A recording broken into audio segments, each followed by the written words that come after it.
شروع اللہ کا نام لے کر جو بڑا مہربان نہایت رحم والا ہے۔ مومنو، کیا تم امید رکھتے ہو کہ یہ لوگ تمہارے دین کے قائل ہو جائیں گے؟ حالانکہ ان میں سے کچھ لوگ کلام اللہ یعنی تورات کو سنتے پھر اس کے سمجھ لینے کے بعد اس کو جان بوجھ کر بدل دیتے رہے ہیں، اور یہ لوگ جب مومنوں سے ملتے ہیں تو کہتے ہیں ہم ایمان لے آئے ہیں،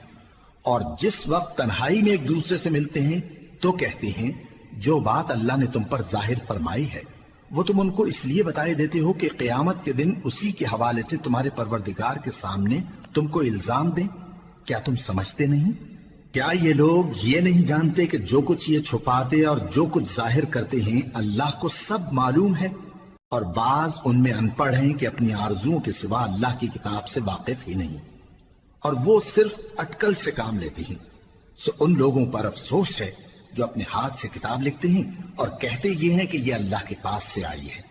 تاکہ اس کے عوض تھوڑی سی قیمت یعنی دنیاوی منفعت حاصل کریں۔ سو ان پر افسوس ہے اس لیے کہ بے اصل باتیں اپنے ہاتھ سے لکھتے ہیں، اور پھر ان پر افسوس ہے اس لیے کہ ایسے کام کرتے ہیں، اور کہتے ہیں کہ دوزخ کی آگ ہمیں چند روز کے سوا چھو ہی نہیں سکے گی۔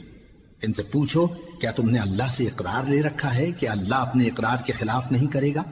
یا تم اللہ کے بارے میں ایسی باتیں کہتے ہو جن کا تمہیں مطلق علم نہیں؟ ہاں کیوں نہیں، جو برے کام کرے اور اس کے گناہ ہر طرف سے اس کو گھیر لیں تو ایسے لوگ دوزخ میں جانے والے ہیں، اور وہ ہمیشہ اس میں جلتے رہیں گے، اور جو ایمان لائیں اور نیک کام کریں وہ جنت کے مالک ہوں گے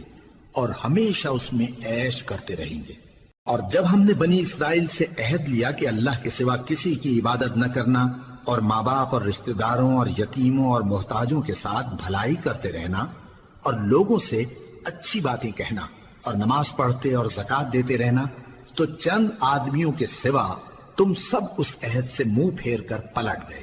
اور جب ہم نے تم سے عہد لیا کہ آپس میں کچھ تو خون نہ کرنا اور اپنوں کو ان کے وطن سے نہ نکالنا، تو تم نے اقرار کر لیا اور تم اس بات کو مانتے بھی ہو۔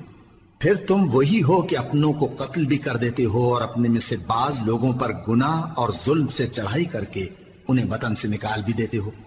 اور اگر وہ تمہارے پاس قید ہو کر آئیں تو بدلہ دے کر ان کو چھڑا بھی لیتے ہو، حالانکہ ان کا نکال دینا ہی تم پر حرام تھا۔